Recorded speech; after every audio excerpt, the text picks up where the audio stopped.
朝だるい人、寝る向きが原因かも。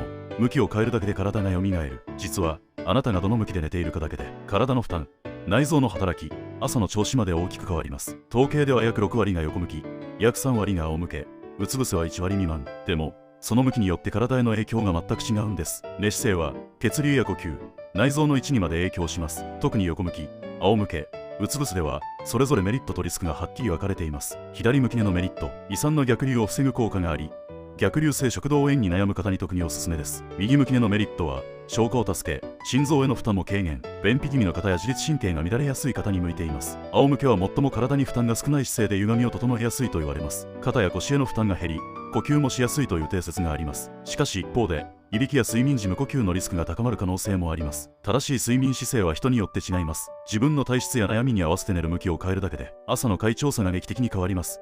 より良い睡眠で健康な毎日を。